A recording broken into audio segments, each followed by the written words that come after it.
నమస్తే welcome to HCV news bulletin లో ముందుగా హెడ్లైన్స్ చూద్దాం. పెంచిన విద్యుత్ ఛార్జీలు తక్షణమే తగ్గించాలంటూ పోరుబాట పట్ల తెనాలి మాజీ ఎమ్మెల్యే అన్నబత్తిని శివకుమార్ వెంట నడిచిన పార్టీ శ్రేణులు.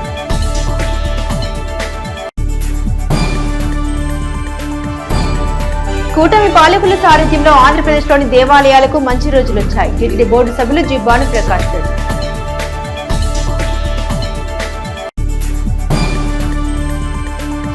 మాజీ ప్రధాని మన్మోహన్ సింగ్ కు కాంగ్రెస్ పార్టీ ఆధ్వర్యంలో ఘనమైన నివాళులు.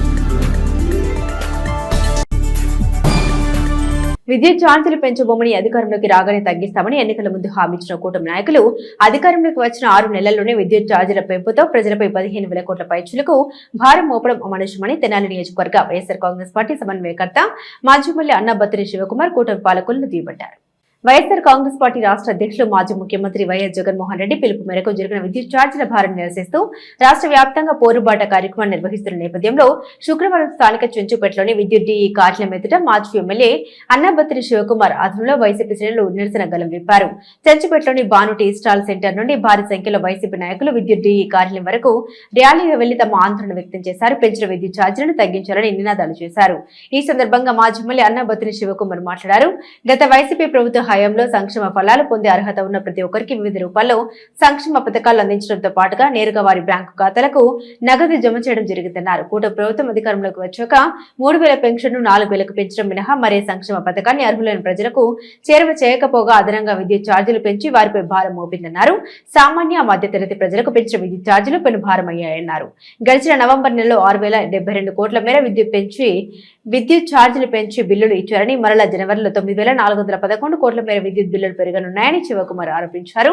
పెంచిన విద్యుత్ ఛార్జీలు తగ్గించాలని ప్రభుత్వాన్ని డిమాండ్ చేశారు. గత ప్రభుత్వం 200 యూనిట్ల వరకు ఎస్సీ ఎస్టీ కుటుంబాలకు ఉచిత విద్యుత్ ఇచ్చిందని, అదేవిధంగా తెనాలి నియోజకవర్గంలో 18,500 ఎస్సీ ఎస్టీ కుటుంబాలు లబ్ధి పొందాయని అన్నారు. ఈ కూటమి ప్రభుత్వం ఉచిత విద్యుత్ పథకం తొలగించనుందన్నారు. కూటమి ప్రభుత్వం వచ్చాక సరైన సంక్షేమం అందక ప్రజల్లో కొనుగోలు శక్తి తగ్గిందన్నారు.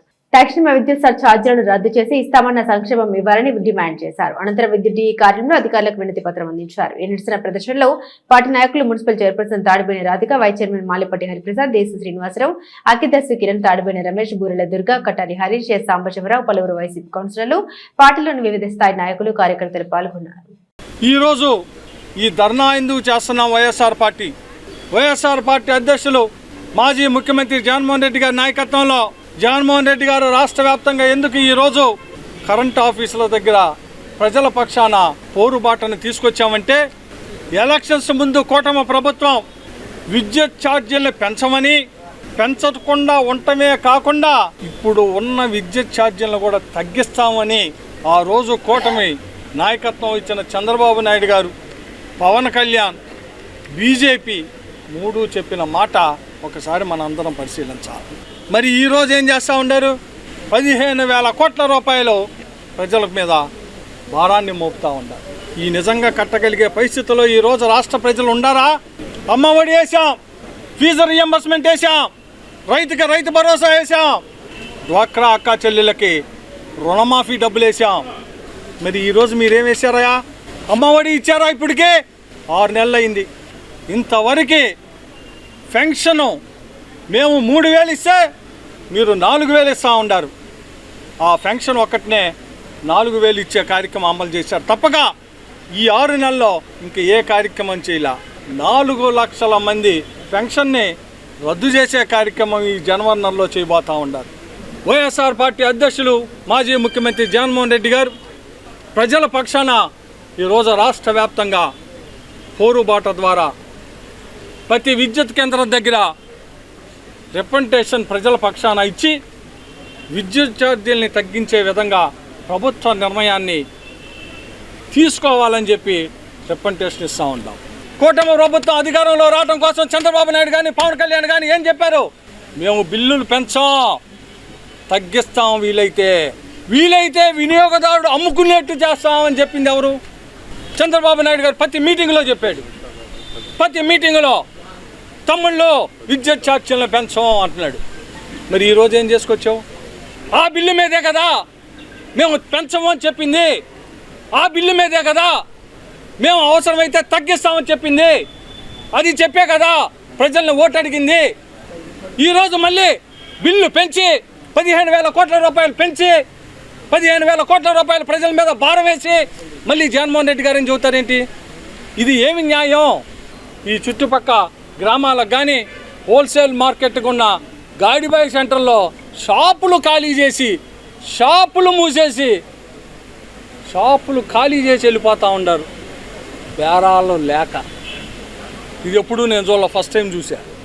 దేనికి అని అడిగితే ఎందుకు సుమారుగా 8 నుంచి 12 షాపులు ఖాళీ చేసి కనీసం రెంట్ కూడా రావట్లేదన్నాయని చెప్పారు. దేనికని ఎంక్వైరీ చేస్తే ప్రజల మీద అతిగా భారం మోపటాన ఈ విజిట్ ఛార్జీలు అనేది తగ్గించాలని మేము వినతి పత్రం ఇవ్వటం జరిగింది. అలానే ఈ అతిగా ఈ విజిట్ ఛార్జీ అనేది ప్రజల మీద భారం మోపటం ధర్మం కాదు. దయచేసి మీరందరూ గమనించాల్సింది ఏంటంటే ప్రజల మీద భారం మోపటం కాదండి, ప్రజలకి ఏదో హామీలు ఇచ్చి ఉన్నారో వాటి మీద దృష్టి పెడితే ఇంకా బాగుంటుంది. ఎప్పుడూ లేనంత విధంగా విద్యుత్ ఛార్జీలు, దాంట్లో సర్ఛార్జీలు అని చెప్పి ఒక ఆప్షన్ పెట్టి ఎస్సీ ఎస్టీ అని కూడా లేకుండా ప్రతి ఒక్కళ్ళకి కూడా కమర్షియల్ అయితే మరీ దారుణంగా పెంచుతున్నారు. ఇవన్నీ కూడా తగ్గించాలని చెప్పి ప్రజల పక్షాన మా తెనాలి నియోజకవర్గంలో మాజీ శాసనసభ్యులు అన్నబత్తుని శివకుమార్ గారి నేతృత్వంలో వైఎస్ఆర్ కాంగ్రెస్ పార్టీ నాయకులు, కార్యకర్తలు, అభిమానులు, శ్రేణులు అందరూ కూడా కలిసికట్టుగా ఉండి ప్రజల తరఫున పోరాడుతున్నారని కూడా ఈ సందర్భంగా తెలియజేసుకుంటూ 40% ఓటు బ్యాంకు ఉన్నటువంటి వైఎస్ఆర్ కాంగ్రెస్ పార్టీ ప్రజల తరఫున ప్రశ్నించే బాధ్యత మా వైఎస్ఆర్ కాంగ్రెస్ పార్టీ తరఫున పోరాటం చేయాల్సిన బాధ్యత మా అందరి మీద ఉంది. కాబట్టి మరి ప్రజలకి రిప్రజెంటేషన్గా మేము మరి ప్రజలకు ఎక్కడ అన్యాయం జరిగినా కూడా మరి ప్రజల మీద నిత్యావసర వసూలు కానించి ఇక నుంచి రాబోయే రోజుల్లో మరి రేపు 3వ తారీఖు కూడా జగన్మోహన్ రెడ్డి గారి విద్యార్థుల యొక్క ఫీజు రియంబర్స్మెంట్స్ మీద కూడా పోరుబాట అనేది ఒకటి చేశారు. కాబట్టి ఇది 2వ కార్యక్రమం. మరి ప్రశ్నించే హక్కు మాకు ఉంది ప్రతిపక్షంగా. చంద్రబాబు గారు ఇచ్చినటువంటి హామీల్లో భాగంగా ఎప్పటికీ కూడా నేను కరెంటు ఛార్జీలు పెంచడానికి తెలియజేశారు. కానీ ఇప్పుడున్న పరిస్థితుల్లో చూసుకుంటే 200 ఉన్న యూనిట్లు ఇప్పుడు 600 ఉన్నది 1000 యూనిట్లు. ఈ విధంగా కూడా క్రమక్రమేణా పెరుగుతూ ఉన్నాయి. గత నెల బిల్లులకి ఈ నెల బిల్లులకు చూసుకుంటే చాలా వ్యత్యాసం ఉంది. అందరూ కూడా గమనించాలి. ఎస్సీ బలహీన వర్గాలకు చెందించినటువంటి 200 యూనిట్ల ఉచిత విద్యుత్తును కూడా తక్షణమే దాన్ని కూడా పునరుద్ధరించాలని కూడా మేము వైఎస్ఆర్ కాంగ్రెస్ పార్టీ తరఫున కూడా డిమాండ్ చేస్తున్నాం. 2027లో వచ్చే ఎన్నికల్లో అయినా సరే వస్తే అఖండ మెజార్టీతో జగన్మోహన్ రెడ్డి గారిని గెలిపిద్దాం అనేది ప్రతి పేదవాడు, మధ్యతరగతి వాళ్ళు, ప్రతి ఉద్యోగస్తులు కూడా ఇవాళ ఆలోచిస్తున్నారు. నిత్యావసర వస్తువులు, మంచి నూనె కానివ్వండి, ఏమైనా ఉల్లిపాయలు కానివ్వండి, ప్రతిదీ పెరగటమే. అంతకుముందు జగన్మోహన్ రెడ్డి గారు ఉన్నప్పుడు ఉల్లిపాయల రేటు పెరిగితే రైతు బజార్లో పెట్టి ఆ సగం రేటుకి అమ్మారు. నూనె ప్యాకెట్లు, బియ్యం ఇచ్చే బళ్ళ ద్వారా నిత్యావసర వస్తువులు ఇచ్చారు. అలా ప్రతిదానికి ఆయన ముందడుగులో ఉంటే వీళ్ళు అసలు పట్టించుకోవట్లే ప్రజల్ని. మేము పెంచుకుంటూ వెళ్తాం, మీరు కట్టండి అంటున్నారు. ఈ రాష్ట్ర ప్రజలకు మేము అధికారంలోకి వస్తే కరెంటు ఛార్జీలు ₹1 కూడా పెంచబోమని, గతంలో ఉన్న ఛార్జీలు కూడా వీలైతే ఇంకా తగ్గిస్తామని చెప్పి స్పష్టమైనటువంటి హామీ ఈ రాష్ట్ర ప్రజలందరికీ ఇచ్చి వారి ఓట్లతో గెలిచి అధికారంలోకి వచ్చిన తర్వాత కేవలం 6 నెలల్లోనే 9,000 కోట్ల రూపాయలు ప్రజలపైన భారం మోపడం అనేది దుర్మార్గమైన చర్య. ఇది ఇచ్చిన మాట పూర్తిగా తప్పటం, ప్రజలను మోసగించడం కిందకే వస్తుంది. కాబట్టి ఆనాడు చంద్రబాబు నాయుడు వారు ప్రజలకు ఇచ్చినటువంటి హామీని మరిచిపోయి పూర్తిగా ప్రజలను మోసం చేసి ఈరోజు ఈ రకంగా కరెంటు ఛార్జీలను పెంచుతూ నిర్ణయం తీసుకోవడం ప్రజలందరినీ, ఈ లక్షలాది మంది, కోట్లాది మంది ప్రజలను మోసం చేయటం కాదా? ఇది ఈ రాష్ట్ర ప్రజలను చీటింగ్ చేయటం కాదా? తిరుమల తిరుపతి దేవస్థానం నిధులు గత ప్రభుత్వంలో దారి మళ్లించే ప్రయత్నం చేశారని, పరకామణి నుండి అనేకులు చేతివాటం చూపి జేబులు నింపుకున్నారని, ప్రస్తుతం కూటమి ప్రభుత్వం ద్వారా ఏర్పడ్డ తమ నూతన పాలక మండలి ఆలయ ప్రతిష్టను పెంచే విధంగా కంకణ బద్దులై ఉన్నామని టీటీడీ పాలక మండలి సభ్యులు జి భానుప్రకాష్ రెడ్డి పేర్కొన్నారు. స్థానిక వైకుంఠపురం దేవస్థానంలో శుక్రవారం టీటీడీ బోర్డు సభ్యులు జి భానుప్రకాష్ రెడ్డి శ్రీ లక్ష్మీ పద్మావతి సమేత శ్రీ వెంకటేశ్వర స్వామి వారిని దర్శించుకుని ప్రత్యేక పూజలు నిర్వహించారు. ఈ సందర్భంగా తొలుత ఆలయ కార్యనిర్వహణాధికారి డి అనుపమ ఆధ్వర్యంలో ఆలయ అర్చకులు టీటీడీ బోర్డు మెంబర్ భానుప్రకాష్ రెడ్డికి ఆలయ మర్యాదలతో సాదర స్వాగతం పలికారు. స్వామివారిని, అమ్మవార్లను దర్శించుకున్న భానుప్రకాష్ రెడ్డికి వేద పండితులు వేద ఆశీర్వచనం అందించారు. ఆలయ ఈవో అనుపమ జ్ఞాపికను స్వామివారి ప్రసాదాన్ని అందించారు. అనంతరం ఆయన మాట్లాడుతూ ఆలయాలకు మంచి రోజులు వచ్చాయన్నారు. వైకుంఠపుర వాసుని దర్శనం తిరుపతిలో స్వామివారి చూసిన అనుభూతి కలిగించిందన్నారు. రాష్ట్రంలోని కూటమి ప్రభుత్వ పాలకులు టీటీడీ బోర్డు దేవాలయాల ప్రతిష్టను పెంచే విధంగా ముందుకు వెళ్తున్నామని అన్నారు. గత ప్రభుత్వంలో టీటీడీ బోర్డు ఆలయ నిధుల్ని పక్కదారి పట్టించే విధానాలను అవలంబించిందని అన్నారు. నాడు జరిగిన పలు లోపాలని ఎండగట్టే దిశగా బీజేపీ రాష్ట్ర నాయకత్వం ప్రభుత్వంతో చర్చించనుందన్నారు. అదేవిధంగా జనవరి 5వ తేదీన విజయవాడలో విశ్వ హిందూ పరిషత్ ఆధ్వర్యంలో హిందూ దేవాలయాల పరిరక్షణ దిశగా నిర్వహించే హైందవ శంఖారావం సభను జయప్రదం చేయాలన్నారు. ఆయన వెంట పలువురు బీజేపీ నాయకులు ఉన్నారు. ఆంధ్రప్రదేశ్లో దేవాలయాలకి మంచి రోజులు వచ్చాయి. గత ప్రభుత్వంలో గుడిలో లింగాన్ని కూడా జగన్మోహన్ రెడ్డి ప్రభుత్వం మింగేయడం జరిగింది. దానికి ఉదాహరణ మొన్న తిరుమల తిరుపతి దేవస్థానంలో జరిగినటువంటి పరకామణి చోరీ సంఘటన. భక్తులు సమర్పించినటువంటి కానుకల్ని పరకామణి నుంచి దొంగలించినటువంటి వ్యక్తిని నియమ నిబంధనలకు వ్యతిరేకంగా లోక్ అదాలత్లో రాజీ చేసుకుని 100 కోట్ల రూపాయలు గత ప్రభుత్వంలో ఉంటే కొందరు పెద్దలు జోబులు నింపుకున్నారు. దాని మీద ఒక ఎంక్వైరీ కమిషన్కి డిమాండ్ చేయడం జరిగింది. రేపు రాష్ట్ర డీజీపీ గారిని కూడా కలవబోతున్నాం. భారతీయ జనతా పార్టీ రాష్ట్ర అధ్యక్షురాలు పురంధేశ్వరి గారు కూడా దీని మీద ముఖ్యమంత్రి గారితో మాట్లాడి, ఎందుకంటేనే గత ప్రభుత్వం పూర్తిగా ఈ దేవాలయ వ్యవస్థల్ని నిర్వీర్యం చేయడం జరిగింది. జగన్మోహన్ రెడ్డి వచ్చిన తర్వాత కొన్ని వందల దేవాలయాల నుండి విగ్రహాలపై దాడి జరగడం జరిగింది.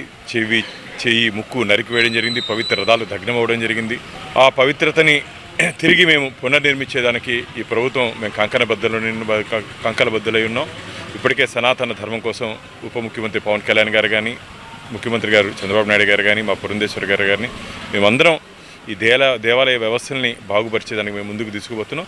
ఖచ్చితంగా రాబో రోజుల్లో తిరుమల తిరుపతి దేవస్థానాల ఆధ్వర్యంలో హిందూ ధర్మ పరిరక్షణ కోసం మేము కృషి చేస్తాం. రాష్ట్రంలో ఏ దేవాలయంలో నుంచి కూడా ఒక్క రూపాయి కూడా ప్రభుత్వ ఆస్తులకు కానీ ప్రభుత్వ కార్యక్రమాలకు కానీ ఖర్చు పెట్టకూడదని చెప్పి మేము డిమాండ్ చేస్తున్నాం. రాబో రోజుల్లో దాని పరిరక్షణ కోసం మేము ఉద్యమిస్తాం. తొందరలోనే విశ్వ హిందూ పరిషత్లో ఆధ్వర్యంలో విజయవాడలో 5వ తేదీ హిందూ శంకారం జరగబోతోంది. దాంట్లో ముఖ్యంగా ఈ దేవాలయాల పరిరక్షణ కోసం ఒక స్వామీజీలు అందరూ కలిసి ఆ రోజు ఒక తీర్మానాన్ని తీసుకురాబోతున్నారు. రాబో రోజుల్లో అన్ని మంచి జరుగుతుందని చెప్పి ఆశిస్తున్నా. గోవిందనారాయణ. దేశ ప్రధానిగా అనేక సంస్కరణలు తీసుకొచ్చి మెరుగైన సేవలు అందించిన మహానేత మన్మోహన్ సింగ్ మృతి తీరని లోటని కాంగ్రెస్ పార్టీ నాయకులు నివాళులర్పించారు. స్థానిక మారిస్పేటలోని కాంగ్రెస్ పార్టీ కార్యాలయంలో శుక్రవారం దేశ మాజీ ప్రధాని మన్మోహన్ సింగ్ మృతి పట్ల తీవ్ర సంతాపాన్ని వ్యక్తం చేశారు. పార్టీ నియోజకవర్గ కన్వీనర్ డాక్టర్ చందు సాంబశివుడు ఆధ్వర్యంలో మన్మోహన్ సింగ్ చిత్రపటానికి పూలదండలు వేసి ఘనంగా నివాళులర్పించారు. కాంగ్రెస్ పార్టీ సీనియర్ నాయకుడిగా పివి నరసింహారావు ప్రధానిగా ఉన్న మంత్రి మండలిలో ఆర్థిక మంత్రిగా, అనంతరం యూపీఏ ప్రభుత్వంలో ప్రధానిగా మన్మోహన్ సింగ్ తమదైన పరిపాలన దక్షతతో దేశానికి మెరుగైన సేవలు అందించిన మహనీయుడని డాక్టర్ సాంబశివుడు మన్మోహన్ సింగ్ సేవల్ని గుర్తు చేస్తూ నివాళులర్పించారు. పార్టీలోని పలువురు నాయకులు తమ ప్రకటన సంతాపాన్ని వ్యక్తం చేశారు. భారతదేశానికి మినిస్ట్రీ ఆఫ్ ఎకనామిక్స్లో అడ్వైజర్గా ఉండి 80కి ముందే రిజర్వ్ బ్యాంక్ డైరెక్టర్ అయ్యారు. ఐక్యరాజ్య సమితిలో ఉన్నటువంటి ఆర్థికవేత్తని మన్మోహన్ సింగ్ గారిని పిలిచి ఆర్థిక శాఖ మంత్రి ఇచ్చారు. అందుకని ఈనాడు మనం ఇలా ఉండామంటే ఆ రోజు పెట్రోల్ కొనడానికి కూడా డబ్బు లేని పరిస్థితుల నుంచి ఈ రకంగా వెళ్ళామంటే అది ముఖ్యంగా మన్మోహన్ సింగ్ గారు, పివి నరసింహారావు గారికి చెందుతుంది. ఇప్పుడు ప్రధానమంత్రి మోడీ గారు విలేకరుల సమావేశం అంటే భయపడి వెళ్ళిపోతాడు. ఒక్కసారి మాట్లాడిన సందర్భాలు చాలా తక్కువ. విలేకరులకి స్వేచ్ఛ ఉంటుంది. మీరు ఎక్కడ పడ్డ ప్రపంచం మొత్తం మీద విలేకరుల కాన్ఫరెన్సులు ఎక్కువ పెట్టి ఎదుర్కొని సునాయాసంగా నిదానంగా మాట్లాడతాడు. కానీ కరెక్ట్గా మాట్లాడేవాడు మన్మోహన్ సింగ్ గారు. అది ఒక ఆయన నిజాయితీకి, ఆయన యొక్క గొప్పతనానికి, దాని ఎఫిషియన్సీకి, సామర్థ్యానికి ఇండికేషన్. రెండవది, ఆయన ప్రధానమంత్రి అయిన తర్వాత మన ఆంధ్రప్రదేశ్ నుంచే ఒక మంచి పథకాన్ని స్టార్ట్ చేశారు. మహాత్మా గాంధీ జాతీయ గ్రామీణ ఉపాధి హామీ పథకం అంటాం. దాని ద్వారా ఆ రోజుల్లో 20-30 రూపాయల కూలి ఉండేది కాదు ఇక్కడ పల్లెటూరులో వాళ్ళకి, వ్యవసాయ కూలీకి కానీ బయట వాళ్ళకి కానీ. దానప్పుడు 6 గంటలు పనిచేస్తే 80 రూపాయలు పెట్టారు. అది మొదలుపెట్టింది మన ఆంధ్రప్రదేశ్లో అనంతపూర్ జిల్లా సింగనమల నియోజకవర్గంలో. వీటన్నిటికీ మన్మోహన్ సింగ్ గారు చిరునామా. కాంగ్రెస్ పార్టీ యూపీఏ పాలన మన్మోహన్ సింగ్ గారు చిరునామా అని చెప్పి మనం చేసుకుంటూ, ఆయన 92 ఏళ్ళు బతికాడు, చనిపోయాడు. అయినా కానీ ఆయన చనిపోవటం భారతదేశానికి చాలా లోటు. 22వ తారీఖు 5వ నెల 2004వ తేదీ నాడు కాంగ్రెస్ పార్టీ తరపున ప్రధానమంత్రిగా వారి యొక్క సేవలు అందించారు. 2014 వరకు కూడా. అలాంటి వ్యక్తిని కాంగ్రెస్ పార్టీ కోల్పోయింది, ఒక మంచి వ్యక్తిని. కాబట్టి నేను తెలియజేసేది ఏంటంటే, మన మన్మోహన్ సింగ్ గారు లాంటి పెద్దలను యువత ఆదర్శంగా తీసుకొని ముందుకు వెళ్ళాలని కోరుకుంటూ, మరి మన మాజీ ప్రధాని మన్మోహన్ సింగ్ గారు రాత్రి 9:30 చనిపోయారు. వారు మన ఇండియాకి 10 సంవత్సరాలు ప్రధానమంత్రిగా చేశారు, అట్లాగే ఆర్థిక శాఖ మంత్రిగా చేశారు, రిజర్వ్ బ్యాంక్ గవర్నర్గా చేశారు. ఎన్నో చేసిన మహా తెలివైన వ్యక్తి మన మన్మోహన్ సింగ్ గారు. విధి వంచితులై స్వదార్ హోంలో ఆశ్రయం పొందుతున్న ఆశ్రితులకు జీవితం పట్ల ఒక భరోసా నమ్మకాన్ని కలిగించే విధంగా వారు రూపొందించిన హ్యాండ్మేడ్ వస్తువులను వినియోగదారులు ఒక బాధ్యతగా కొనుగోలు చేయాలని ట్రైనీ కలెక్టర్ స్వప్నిల్ పవర్ జగన్నాథ్ పేర్కొన్నారు. తెనాలి ఆర్టీసీ డిపో సమీపంలో స్వదార్ ఆశ్రితులు స్వయంగా రూపొందించిన హ్యాండ్మేడ్ వస్తువుల స్టాల్స్ను శుక్రవారం ట్రైనీ కలెక్టర్ స్వప్నిల్ పవర్ జగన్నాథ్ ముఖ్య అతిథిగా పాల్గొని ప్రారంభించారు. ఈ సందర్భంగా ఆయన మాట్లాడుతూ అనాథలైన స్వదార్ ఆశ్రితులు రూపొందించిన ఐటమ్స్ చాలా బాగున్నాయని, వాటిని ప్రోత్సహిస్తూ వినియోగదారులు కొనుగోలు చేయాలని కోరారు. తెనాలి మండల తహసీల్దార్ కేవీ గోపాలకృష్ణ మాట్లాడుతూ కిన్నెర నాగరాజు గ్రీవెన్స్లో ఇచ్చిన అర్జీ ద్వారా స్వదార్లోని ఆశ్రితులను పరిశీలించామని, వారు తయారు చేసిన హ్యాండ్మేడ్ వస్తువులను విక్రయ అవకాశాల కోసం ఆర్టీసీ డిపో సమీపంలో స్టాల్స్ను ఏర్పాటు చేసి సహకారం అందించిన ఆర్టీసీ డిపో మేనేజర్ రాజశేఖర్కు ప్రత్యేక ధన్యవాదాలు తెలిపారు. స్టాల్స్ నుంచి విక్రయించే వస్తువులు కొనుగోలు విషయంలో వినియోగదారులు బేరాలు ఆడకుండా కొనుగోలు చేసి వారిని ప్రోత్సహించాలని కోరారు. ఈ కార్యక్రమంలో కిన్నెర నాగరాజు, స్వదార్ ఆశ్రితులు పాల్గొన్నారు. స్వదార్ గృహ ద్వారా ఒక హ్యాండీక్రాఫ్ట్ షాప్కి ఉద్ఘాటన చేయటం చాలా సంతోషంగా ఫీలింగ్ ఉంది.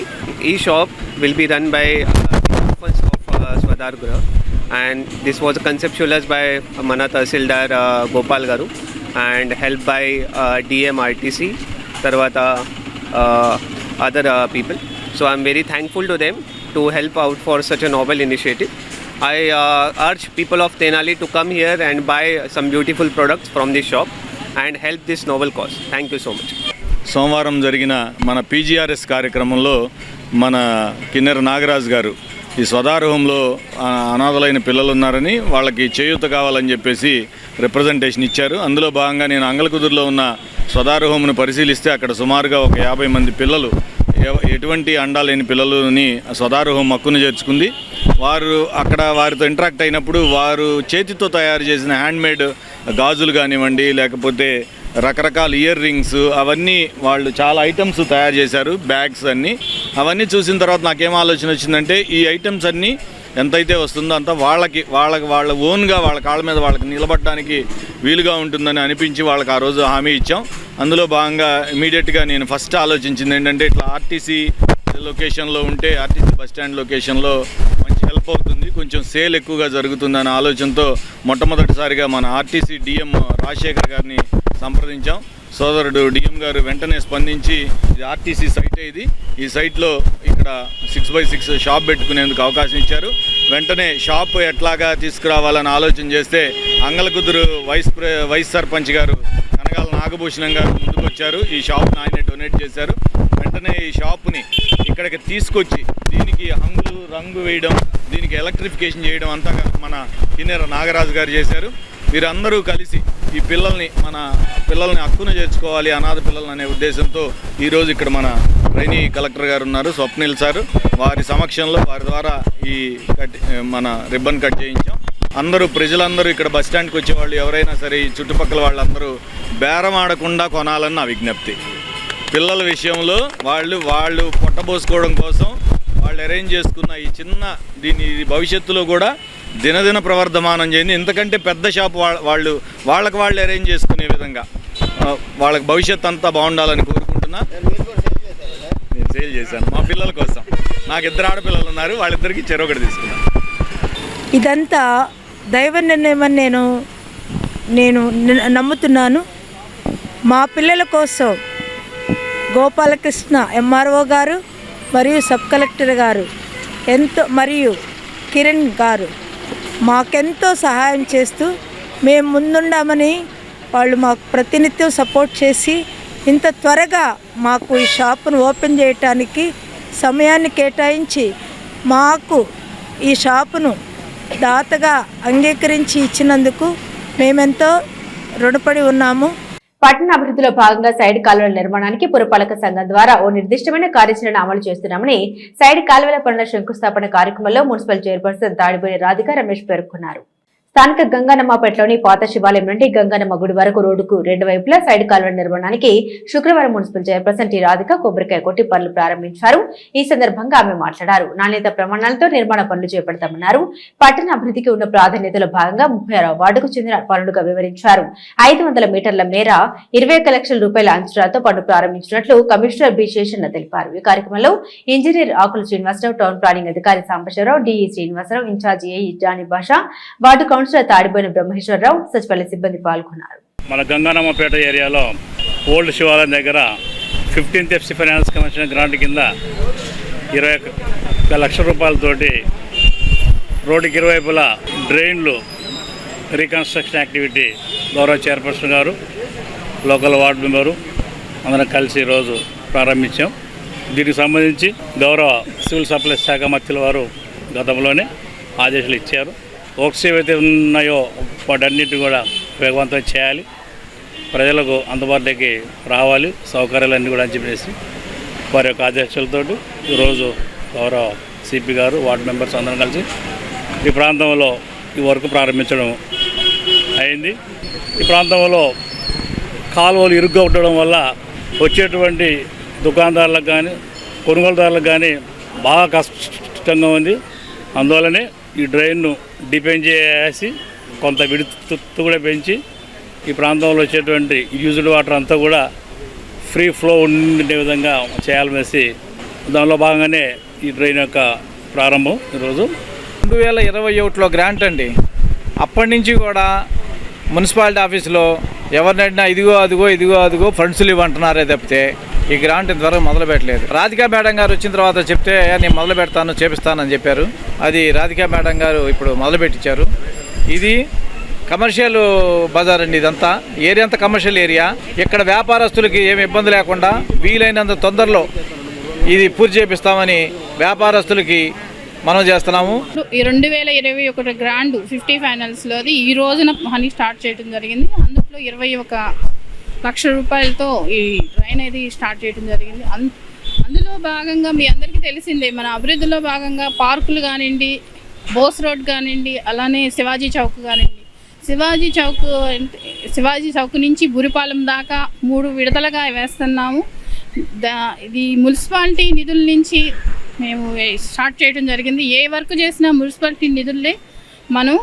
అలానే అభివృద్ధిలో భాగంగా మీరందరూ కూడా మాకు సహకరించారు. హీరో అల్లు అర్జున్ వివాదం తర్వాత సినీ పరిశ్రమలోని కొందరు పెద్దలు ఆత్మ పరిశీలనలో పడ్డారని తెలంగాణ ప్రభుత్వ ఆలోచనను సీఎం రేవంత్ రెడ్డి కుండ బద్దలు కొట్టినట్లు వెల్లడించారని. ఈ పరిణామాల కారణంగా సినిమా షూటింగ్లకు కూటమి ప్రభుత్వం పూర్తి సహకారం ప్రకటించి నిర్మాతలకు ప్రోత్సాహం అందించే విషయంలో లభిస్తున్న సానుకూలత వల్ల సినిమా షూటింగ్లు ఏపీలో పెరగడం తథ్యమని మా ఏపీ వ్యవస్థాపక అధ్యక్షులు సినీ దర్శకులు దిలీప్ రాజు తమ ఆలోచనను మీడియాతో పంచుకున్నారు. శుక్రవారం మా ఏపీ కార్యాలయంలో ఏర్పాటు చేసిన విలేకరుల సమావేశంతో దిలీప్ రాజు మాట్లాడుతూ గత కొన్ని రోజులుగా సినీ పరిశ్రమ పెద్దలకు ప్రభుత్వానికి మధ్య అనేక అంశాల కారణంగా కొంత అసహనం చోటు చేసుకోవడం చూస్తున్నామని అన్నారు. తాజాగా అల్లు అర్జున్ వివాదం నేపథ్యంలో తెలంగాణ ముఖ్యమంత్రి రేవంత్ రెడ్డి సినీ పెద్దల మధ్య చర్చకు వచ్చిన అంశాలపై సీఎం రేవంత్ రెడ్డి ఖచ్చితమైన ధోరణి వ్యక్తం చేయడంతో సినీ నిర్మాణ రంగంలోని కొందరు పెద్దలు ఆలోచనలు పడ్డారని అన్నారు. మరికొందరు నిర్మాతలు తమ భవిష్యత్తు సినీ నిర్మాణ షూటింగ్లను ఆంధ్రప్రదేశ్ లో నిర్వహించే ఆలోచనలు పడ్డారని అన్నారు. మరోవైపు ఏపీ ప్రభుత్వం కూడా అవుట్డోర్ షూటింగ్లకు ఎంచుకున్న ప్రభుత్వ పరిధిలోని లొకేషన్లను ఉచితంగా ఇస్తామనడం, చిన్న సినిమాల నిర్మాతలకు రాయితీలు ప్రకటించడం వంటి అంశాలకు నిర్మాతలకు కలిసి వచ్చే అంశాలన్నారు. రాష్ట్రంలోని కూటమి ప్రభుత్వం సినిమా పరిశ్రమ అపూర్వ అభివృద్ధికి అవసరమైన చర్యలకు సానుకూలంగా ఉన్నట్లు తమకున్న సమాచారం అని అన్నారు. ఈ సినిమా షూటింగ్లకు ఆంధ్రప్రదేశ్ లో ఉన్న ప్రకృతి రమణీయ సంపద గురించి దిలీప్ రాజా వివరించారు. సినిమాటోగ్రఫీ మంత్రి కందుల దుర్గేష్ తో మా ఏపీ ప్రతినిధిగా పలు అంశాల గురించి తమ ఆలోచన పంచుకోవడం జరిగిందని దిలీప్ రాజు వివరించారు. విశాఖలో ఇప్పటికే సినీ స్టూడియోల నిర్మాణంలో ఉన్నాయన్నారు. ప్రకృతి రమణీయ ప్రాంతాలు ఏపీలో మొదటిగా ఉన్నాయన్నారు. సినిమా షూటింగ్ల కోసం ముందుకు వచ్చే నిర్మాతలకు మా ఏపీ నుండి అవసరమైన సమాచారం ద్వారా తమ వంతు తోడ్పాటు ఇస్తామన్నారు. ఈ సమావేశంలో సహాయ దర్శకులు నరేంద్ర ధోని, మణివరన్, నటుడు విజయ్ భాస్కర్లు ఉన్నారు. Those who are willing to coming Andhra Pradesh for shooting purpose, we encourage the people, we give our level best to the producers and to the units అని చెప్పని ఇచ్చారు కందుల దుర్గేష్ రాష్ట్ర సినిమాటోగ్రఫీ మంత్రి గారు.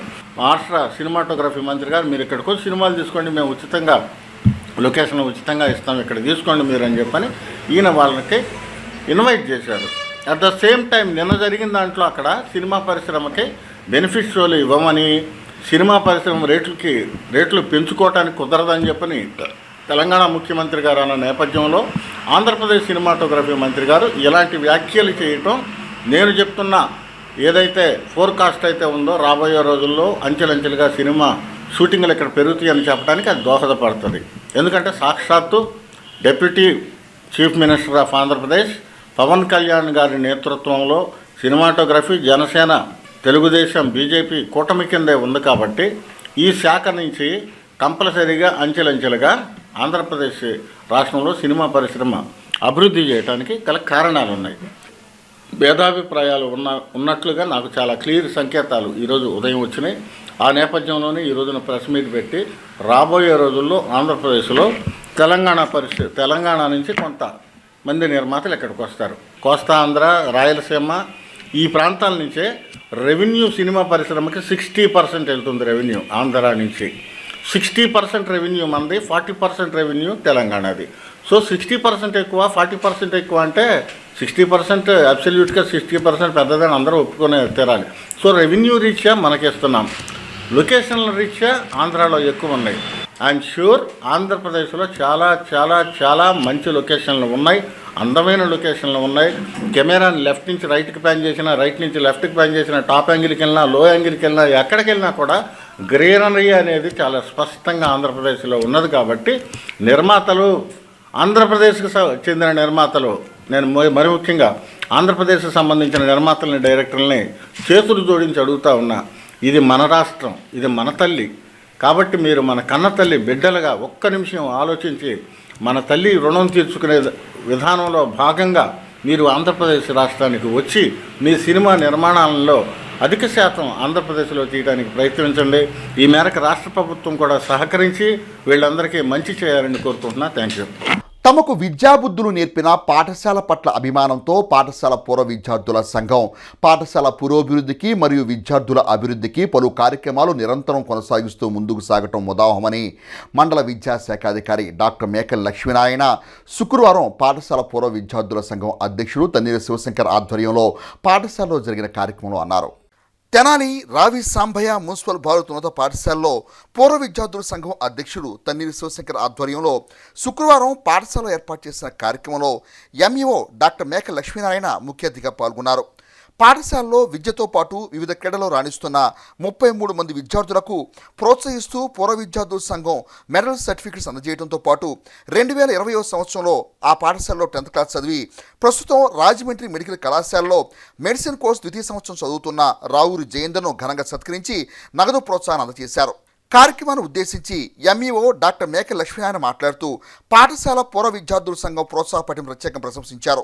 మెడికల్ సీట్ ఎన్సీసీ ద్వారా ఫ్రీగా పొంది వైద్య విద్యలో రాణిస్తున్న జయేంద్ర నేటి పాఠశాల విద్యార్థులకు స్ఫూర్తిగా నిలుస్తారని అన్నారు.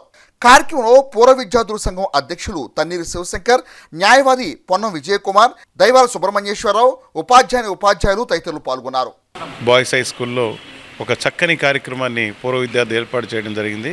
తన్నీరు శివశంకర్ గారి యొక్క ఆధ్వర్యంలో వారి యొక్క ముద్ర బృందం మరి ఈ పాఠశాలలో చదువుకొని పాఠశాలని మర్చిపోకుండా పాఠశాలలో ఉండేటువంటి విద్యార్థులను ఉత్తేజపరిచి వాళ్ళ యొక్క ఎన్నుదన్నుగా ఉండి మరి ఎవరైతే ఎస్జిఎఫ్ గేమ్స్లో పార్టిసిపేట్ చేశారో ఆ పిల్లలందరూ కూడా వాళ్ళు స్వయంగా సర్టిఫికేట్స్ని తయారు చేసి స్కూల్ గేమ్స్తో పాటు ఆ సర్టిఫికేట్స్తో పాటు వారు తయారు చేసినటువంటి అభినందన పత్రాలను కూడా అందించడం జరిగింది. మరి స్కూల్ మేనేజ్మెంట్ కమిటీలో కూడా ఈ పూర్వ విద్యార్థులను అంతర్భాగం చేయాలని ప్రభుత్వం కూడా భావించింది. రేపు మరి ఎస్ఎంసి ట్రైనింగ్స్ కూడా ఏర్పాటు చేయడం జరిగింది. ఆ ట్రైనింగ్స్లో కూడా వీరిని కూడా మరి పిలిపించి మరి వారి యొక్క సేవలను కూడా కొనియాడటం అనేది జరుగుతుంది. అదేవిధంగా ముఖ్యంగా ఇక్కడ చదువుకున్నటువంటి బాబు 2020లో 10th క్లాస్ చదివి మరి ఈరోజు రాజమండ్రి మెడికల్ కాలేజీలో ఎన్సీసీ ద్వారా మరి సీటు సాధించినటువంటి మరి రావూరి విజయేంద్ర ప్రసాద్ మరి ఈరోజు ఎన్సీసీ అనేది ఆ బాబుకి ఒక మెడిసిన్ సీటు తెచ్చిపెట్టడం అనేది జరిగింది. ఇది ప్రతి ఒక్క విద్యార్థి కూడా ఆదర్శం కావాలి. ప్రభుత్వ పాఠశాలలో చదివేటువంటి విద్యార్థులందరూ కూడా ఎక్కడో కూడా మరి వెనకడుగేయాల్సిన అవసరం లేదు, మరి లేకపోతే ఎక్కడో కూడా భయపడాల్సిన అవసరం లేదు, బాధపడాల్సిన అవసరం లేదు. వారు కూడా ఒక ఉన్నతమైనటువంటి కోర్సును చేయడానికి ఒక నాందిగా నేను భావిస్తున్నాను. రావి సాంబయ్య హై స్కూలు యొక్క విద్యార్థులు ఫెడరేషన్లో జాతీయ స్థాయిలో 2, రాష్ట్ర స్థాయిలో 27 మంది, మొత్తం కలిపి 33 మంది వివిధ రకాలైనటువంటి ఈవెంట్లలో ఎంపికైనందుకు గాను వారిని అభినందిస్తూ పాఠశాల పూర్వ విద్యార్థుల సంఘ అధ్యక్షుడు మన తన్నీరు శివశంకర్ గారి ఆధ్వర్యంలో మిగతా విద్యార్థులందరూ కలిసి ఏర్పాటు చేసుకున్నటువంటి సభ ఒకటి, వాళ్ళని అభినందించడం జరిగింది. వాళ్ళకి సర్టిఫికెట్లు అనేది మన మండల విద్యాధికారి యొక్క సమక్షంలో ఇవ్వడం జరుగుతుంది. అలానే ఈ స్కూల్లోనే చదివి పూర్వ విద్యార్థి రాహుల్ జయేంద్ర ఎన్సిసి ఈ సర్టిఫికెట్ ద్వారా కొన్ని పాయింట్స్తోనూ తన యొక్క ర్యాంకు ద్వారాను ఎంబీబీఎస్ చదివి ద్వితీయ సంవత్సరంలో ఉన్నటువంటి అతన్ని అభినందిస్తూ కూడా ఈ 2 సందర్భాలను పురస్కరించుకొని ఈరోజు ఈ యొక్క సభను ఏర్పాటు చేసుకోవడం జరిగిందని చెప్పి తెలియజేస్తాను. నేను ఇదే రావిసాంబ మున్సిపల్ బాయ్స్ స్కూల్లో 2020లో 10th చదివానండి. ఇంటర్ ఏమో అంబేద్కర్ కాలేజ్లో చదివాను. దాని తర్వాత జరిగిన నీట్ ఎగ్జామ్లో మంచిగా మార్కులు తెచ్చుకొని పాస్ అయ్యి రాజమండ్రిలో ఉన్న జిఎస్ఎల్ మెడికల్ కాలేజ్లో సీట్ వచ్చిందండి. అక్కడ అలానే ఫస్ట్ ఇయర్లో కూడా మంచిగా పాస్ అయ్యాను. ఇప్పుడు సెకండ్ ఇయర్ ఎంబీబీఎస్ అవుతున్నానండి. శరణఘోష ప్రియుడైన శ్రీ హరిహరపుత్రుడు అయ్యప్ప స్వామికి మండల దీక్ష నేపథ్యంలో విశేషంగా అన్నాభిషేక పూజలు ఘనంగా నిర్వహించారు.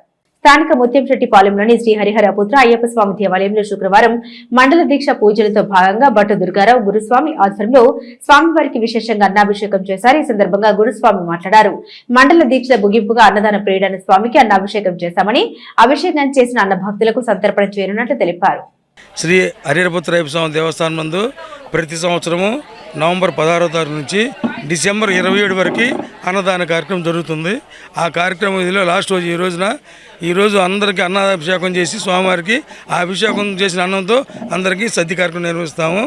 ఇది ప్రతి సంవత్సరం 24 సంవత్సరాలు జరుగుతుంది. ఇప్పటికీ ఖాతాదారుల ఆదరణతో 25 వసంతాలు పూర్తి చేసుకున్న కోస్టల్ బ్యాంకు వార్షికోత్సవ వేళ ఉచిత వైద్య శిబిరం ద్వారా బాధిత సేవలు అందించడం పట్ల ఖాతాదారులు హర్షం వెలిబుచ్చారు. స్థానిక కొత్తపేటలోని కోస్టల్ బ్యాంకు ప్రాంగణంలో వార్షికోత్సవ వేడుకలు బ్యాంకు మేనేజర్ సిహెచ్ నాగరాజు ఆధ్వర్యంలో ఘనంగా నిర్వహించారు. ఈ సందర్భంగా ఏర్పాటు చేసిన ఉచిత వైద్య శిబిరంలో కలారి హాస్పిటల్, శంకర నేత్రాలయ వైద్యులు వైద్య సేవలు అందించగా 500 మంది ఉచిత వైద్య సేవలు వినియోగించుకున్నారు. అనంతరం బ్యాంకు సుదీర్ఘకాల ఖాతాదారులను సత్కరించారు. ఈ కార్యక్రమాన్ని ఉద్దేశించి బ్యాంకు మేనేజర్ సిహెచ్ నాగరాజు మాట్లాడారు. ఖాతాదారులకు మరిన్ని మెరుగైన బ్యాంకు సేవల్ని అందుబాటులోకి తేనున్నట్టు తెలిపారు. ఈ కార్యక్రమంలో doctor Kalari Sridevi, Kakatiya society chairman DL Kantharao, Sishu groups అధినేత పుప్పాల వరదరాజు, వైకుంఠపురం ధర్మకర్తల మండలి chairman K Saibabu, municipal vice chairman Hammalepati Hariprasad, Ravikumar, Ramana Babu తదితర బ్యాంకు సిబ్బంది పాల్గొన్నారు. అప్పుడు మేము తెలంగాణలో వీళ్ళు కొత్తగా పెట్టినప్పుడు సుబ్రహ్మణ్యం గారు అని చెప్పేసి ఒక బ్యాంకు మేనేజర్ గారు ఉండేవాడు. ఆయన చాలా మృదు స్వభావి. ఆయన మా దగ్గరికి వచ్చి అకౌంట్ ఓపెన్ చేయమని చెప్పి సర్వం ఆయన చేసి మాతో బాగా సంబంధాలు ఏర్పాటు చేసుకుని మాకు కూడా ఆయన సేవ చేయడంలో, సర్వీస్ చేయడంలో మాకు కూడా ఆయన బాగా కలిసి వచ్చాడు. అయితే ఈ రకంగా కనుక బ్యాంక్ డెవలప్ అయితే 20 సంవత్సరాల్లో బ్యాంక్ స్థాపించి 50 బ్రాంచీలుగా ఎదిగి ఈరోజు సిల్వర్ జూబ్లీ సెలబ్రేషన్ చేసుకుంటూ రానున్న రోజుల్లో ఆంధ్రప్రదేశ్ కాకుండా భారతదేశంలో అన్ని రాష్ట్రాల్లో కూడా కోస్టల్ బ్యాంక్ ప్రారంభించాలని, అలానే ఇంకా ఎన్నో ఉన్నతమైనటువంటి ఆశయాలతో బ్యాంకు యాజమాన్యం కానివ్వండి, స్టాఫ్ కానివ్వండి, చక్కటి గుడ్ సర్వీస్ ఇస్తూ నేను ఈ విషయంలో కోస్టల్ బ్యాంక్ సర్వీస్ విషయంలో మాత్రం నేను చాలా గర్వంగా చెప్పుకోగలనండి. నాకు టర్నింగ్ పాయింట్ కోస్టల్ బ్యాంక్ గర్వంగా చెప్తా. ఆ రోజున మరి సుబ్రహ్మణ్యం గారు వచ్చి మేము కోయంబత్తూరు ఎక్విప్మెంట్ మొత్తం మిషనరీ కొత్తది కొంటుంటే మొత్తం నేను మీకు ఎంత కావాలో లోన్ ఇస్తానికి ఏం ఇబ్బంది లేదు తీసుకో అని చెప్పి ఆయన ఆ రోజున సపోర్ట్ చేయబట్టి దీనిలో మాకు అకౌంట్ ఇచ్చి ఎంతో సపోర్ట్ చేశారు. బ్యాంకు ఎంత గొప్పగా నడవాలన్నా ఫస్ట్ దానికి కావాల్సింది మరి ఇంతమంది ఖాతాదారులు ఇవాళ కోస్టల్ బ్యాంక్ 25 ఇయర్స్కి కార్యక్రమానికి పే చేసినట్టే మరి బ్యాంకు ఎంత అభివృద్ధి చెందుతుందో ఈ వచ్చిన కస్టమర్లు చూస్తే మనకు అర్థమవుతుంది. మరి ఇట్లాంటి సర్వీసులు చేయాలని మరొకసారి బ్యాంక్ కస్టమర్లందరికీ కూడా మరొకసారి విన్నపం చేసుకుంటున్నాం. తిరుమలలోని ఆస్థాన మండపంలో తెనాలికి చెందిన 300 మంది గాయకులు అన్నమయ్య సంకీర్తన అర్చన చేసి తెనాలి ఆధ్యాత్మిక వికాసంలో సంకీర్తన ప్రాధాన్యతను చాటారు. పట్టణానికి చెందిన అన్నమయ్య సంకీర్తన సేవ సమితి ద్వారా తిరుపతి వెళ్లిన సంకీర్తనకారులు శుక్రవారం ఉదయం 10 గంటల నుండి మధ్యాహ్నం 2 గంటల వరకు 300 మంది గాయకులు 4 గంటల సేపు అత్యద్భుతంగా అన్నమయ్య కీర్తన సంకీర్తన చేశారు. గాయకులు తొలుత గోవిందరామ సంకీర్తన, అనంతరం అన్నమయ్య సంకీర్తన అద్భుతంగా గానం చేశారు. వీళ్ళ వజ్ర లక్ష్మి సునీత శిష్య బృందం 70 మంది కోలాట ప్రదర్శన చేశారు. వయోభేద రహితంగా సమాజంలో భక్తి భావం పెరగడానికి అన్నమాచార్య కీర్తనలు, గోవిందరామ సంకీర్తనలు ప్రచారం చేస్తూ ప్రతి సంవత్సరం తిరుమలలో కార్యక్రమం నిర్వహించడం ఆనవాయితీగా వస్తుంది. కాగా ఈ సంవత్సరం ఎక్కువ మంది మందికి సంకీర్తన చేసే అవకాశం ఇచ్చినందుకు టీటీడీ ఎగ్జిక్యూటివ్ అధికారులకు సహకరించిన దాతలకు అన్నమయ్య సంకీర్తన సమితి కన్వీనర్ కొండపి శ్రీనివాసరావు ధన్యవాదాలు తెలిపారు.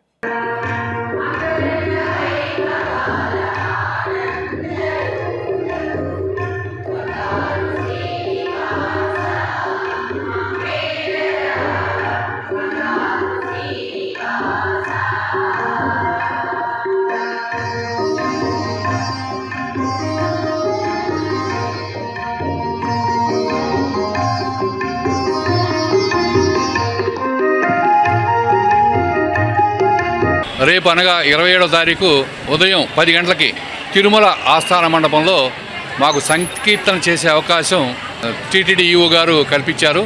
దాని నిమిత్తం ఈరోజు మధ్యాహ్నం కృష్ణా ఎక్స్ప్రెస్కి సునీత గారి బృందం ఒక 125 మంది పిల్లలు కృష్ణా ఎక్స్ప్రెస్కి పంపించాము.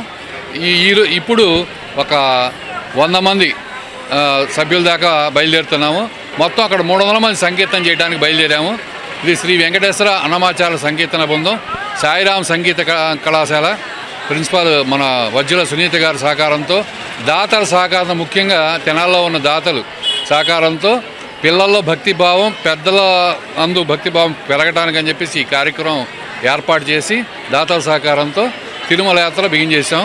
సంకీర్తన అన్నమయ్య సంకీర్తన గోవిందనామావళి చేసి అక్కడి నుంచి బయలుదేరి అమ్మవారి గుడి, మనకి తిరుచానూరు అమ్మవారి గుడి, అలాగే 29వ తారీఖు తాళపాక, ఒంటిమిట్ట, అన్నమాచార్యుల వారి స్వస్థలమైన తాళపాక మరియు ఒంటిమిట్ట ఈ 2 క్షేత్రాలు దర్శించుకొని 29 నైట్ బయలుదేరి తిరుపతిలో 30వ తారీఖు తెనాల్లో వస్తాము.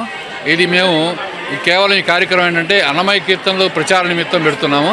చిన్నపిల్లల చేత హిందూ ధర్మ ప్రచారం కోసం మనం గోవిందనామాలు చెప్పించడానికి 108 మంది పిల్లల చేత గోవిందనామాలు చెప్పించడానికి ఈ కార్యక్రమాన్ని జయప్రదం చేయవలసిందిగా తిరుమలలో ఈ కార్యక్రమం తలపెట్టాము. కొండపి శ్రీనివాసరావు గారు అందరం కలిసి అన్ని బృందాలు కలిసి సంకీర్తన గానం చేయటం, గోవిందనామాలు చేయటం, తర్వాత కోలాటం కూడా ఈ కార్యక్రమంలో ఉంది.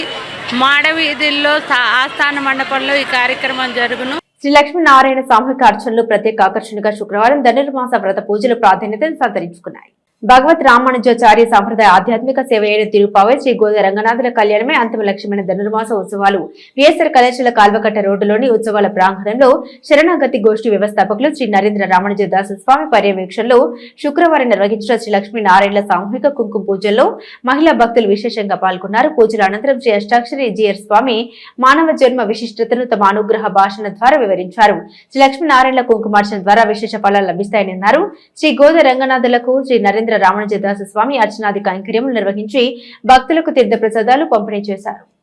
మా గురువు జీవితానికి నేను పాద భక్తుడు, ఆయన భక్తుడనై ఆయన శిష్యుడుగానే నేను ప్రవర్తించాలి అని అంటూ చక్కటి పవిత్రమైన జీవనాన్ని చేస్తూ దాని ద్వారా కలిగేటువంటి శాశ్వతమైన సుఖాన్ని ఈ ప్రాంతంలో అందరికీ చూపించాలి అని అనేకములైనటువంటి ఆధ్యాత్మిక కార్యక్రమాలను మీ తెనాలి పట్టణంలో జరిపిస్తూ ఒక మంచి ఆదర్శమైన వ్యక్తిగా పరమ భాగవతోత్తములైన ఆళ్వార్ల కథలను, ఆచార్యుల కథలను, గాథలను, అలాగే మంచి పాటలను, కృష్ణ చరిత్రను ఆ తిరుప్పావై ప్రబంధంలో ఇమిడ్చి ఎవరెవరికి ఏ రకమైనటువంటి పదార్థం ఇష్టమో ఆ పదార్థంతో చేర్చి అందించి గోరుముద్దతో అందించినటువంటి తల్లి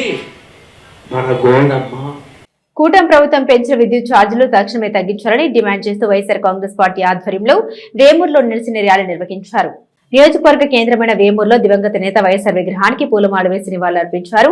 అనంతరం ప్రజలను ఉద్దేశించి నియోజకవర్గ ఇన్ఛార్జ్ వరికోటి అశోక్ బాబు మాట్లాడారు. సంపద సృష్టిస్తానని అధికారంలోకి వచ్చిన కూటమి ప్రభుత్వం విద్యుత్ ఛార్జీలు పెంచి ప్రజలపై పెను భారం మోపిందన్నారు. రాష్ట్ర ముఖ్యమంత్రి చంద్రబాబు నాయుడు మోసపూరిత హామీలిచ్చి అధికారంలోకి వచ్చారని విమర్శించారు. తక్షణమే విద్యుత్ ఛార్జీలు తగ్గించకుంటే వైఎస్ఆర్ కాంగ్రెస్ పార్టీ తరపున ఆందోళన తీవ్రతరం చేస్తామని ఆయన హెచ్చరించారు. అనంతరం విద్యుత్ కార్యాలయం వరకు పాదయాత్రగా వెళ్లి విద్యుత్ శాఖ అధికారులకు వినతి పత్రం అందించారు. ఈ కార్యక్రమంలో పార్టీ నాయకులు బొల్లిముంత ఏడుకొండ, కోటలు కోగంటి లవకుమార్, పెరికల పద్మారావు, ఉయ్యూరు అప్పిరెడ్డి, వేమూరు, చుండూరు, బట్టిప్రోలు ఎంపీపీలు యల్లమటి మోహన్, జాలాది రూబెన్, లలిత కుమారి, దాది సుబ్బారావు, విష్ణు ములకల వెంకటరెడ్డయ్య, గాజుల భానుప్రకాష్, గాజుల చిన్నబాను, గోపాలం రాము, దాట్ల మోహన్ రెడ్డి, పార్టీ నాయకులు, కార్యకర్తలు అధిక సంఖ్యలో పాల్గొన్నారు. చంద్రబాబు నాయుడు గారు ఓహో నేను కూడా కులం చూడకూడదు, మతం చూడకూడదు, పార్టీ చూడకూడదు, ప్రాంతం కూడా చూడకూడదు, ప్రతి ఒక్కరికి కరెంటు బిల్లు పెంచాలా, వాళ్ళ దగ్గర నేను సంపాదించుకోవాలి. ఆయన ముందే చెప్పాడు, చంద్రబాబు నాయుడు గారు అబద్ధం చెప్పలా. ఒక విషయంలో సంపద సృష్టిస్తానని చెప్పేసి చెప్పాడు. అరే చంద్రబాబు నాయుడు గారు మేధావి కదా, బాగా అనుభవం ఉంది, సంపద సృష్టిస్తాడు, మన ఇంట్లోనే ఏయో పెడతాడంట, సోలార్ పెట్టేసేసి సూర్యుడితో కరెంటు ఉత్పత్తి చేస్తాడంట, మనకేమో ఊరకంట మిగులు కరెంటుని ఆయనే కొని మన లక్షాధికారులు చేస్తారంట అని చెప్పాడు. చెప్పాడా లేదా? 7 నెలల క్రితం చెప్పాడు. మరి ప్రతి ఒక్కరి మీద కూడా కరెంటు బిల్లు పెంచి సంపద సృష్టిస్తా ఉన్నాడు చంద్రబాబు నాయుడు గారు. మనకు అప్పుడు అర్థం కాల, ఇప్పుడు అర్థం కాల, ఇప్పుడు కూడా రోడ్డు మీదకి రాకపోతే నాశనం అయిపోతారని చెప్పేసి జగన్మోహన్ రెడ్డి గారు, ఎందుకంటే మనకి అందరూ వస్తే కదా అని అంటే తగ్గించాలని చెప్పేసి రిప్రజెంటేషన్ ఇవ్వడానికి పోతా ఉంటే మీరు అక్కడ పోవడానికి లేదు, కరెంటు బిల్లులు కట్టాల్సిందే అని చెప్పేసి ఆపేటువంటి పోలీసు వారికి కూడా కరెంటు బిల్లులు తగ్గాలా అని చెప్పేసి జగన్మోహన్ రెడ్డి గారు చెప్పారు. ఈ రోజున వైఎస్ఆర్ కాంగ్రెస్ పార్టీ నాయకులు, కార్యకర్తలు గర్వంగా గుండెల మీద చేతులు వేసుకొని ఏ ఇంటికి వెళ్ళినా గానీ నీకు అమ్మఒడి ఇచ్చా, నీ ఇంట్లో రైతు భరోసా ఇచ్చా, నీ ఇంట్లో మా జగన్మోహన్ రెడ్డి గారు వసతి దీవెనిచ్చాడు, విద్యా దీవెనిచ్చాడు, చేయూత ఇచ్చాడని చెప్పేసి గర్వంగా చెప్పుకునేటువంటి పరిస్థితుల్లో వైఎస్ఆర్ పార్టీ నాయకులు ఉన్నారు. అదే విధంగా ఎస్సీ ఎస్టీలకి 200 యూనిట్లు కరెంటు బిల్ అని చెప్తున్నారు, అది లేదు. అదే విధంగా తెలుగుదేశం వాళ్ళు కూడా చెప్తున్నారు, ఏమని నవలేక చచ్చిపోతున్నామమ్మా ఏడవలేక, ఎందుకంటే మా మీద కూడా అదనంగా భారం పడిపోయింది. జగన్మోహన్ రెడ్డి గారు ఉన్నప్పుడు 100 రూపాయలు ఉంటే ఇప్పుడు 300 పెంచారంట దాన్ని. కాబట్టి వాళ్ళు కూడా బయటపడలేకపోతున్నారు. జగన్మోహన్ రెడ్డి యొక్క ఔన్నత్యాన్ని ఇప్పుడే తెలుసుకుంటున్నారు. కాబట్టి మనమంతా పార్టీ ఉండా లేకపోయినా జగన్మోహన్ రెడ్డి గారికి మనం సపోర్ట్గా ఉండాలి. ఆయనకి సపోర్ట్గా ఉండడం ఎంతవరకు మనకు అవసరమో తెలియదు, కానీ మనకు ఆయన సపోర్ట్ అనేది కావాలి. నిజంగా 7 నెలల కాలంలో మనం ప్రతి ఒక్కరికి తెలుసుకున్నాం. బులెటిన్ ముగించే ముందు హెడ్లైన్స్ మరోసారి. పెంచిన విద్యుత్ ఛార్జీలు తక్షణమే తగ్గించాలంటూ పోరుబాట పట్ల తెనాలి మాజీ ఎమ్మెల్యే అన్నబత్తిని శివకుమార్. వెంట నడిచిన పార్టీ శ్రేణులు.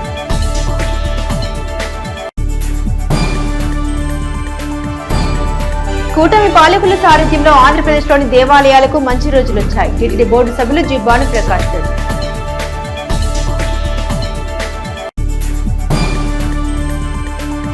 మాజీ ప్రధాని మన్మోహన్ సింగ్ కు కాంగ్రెస్ పార్టీ ఆధ్వర్యంలో ఘనమైన నివాళులు.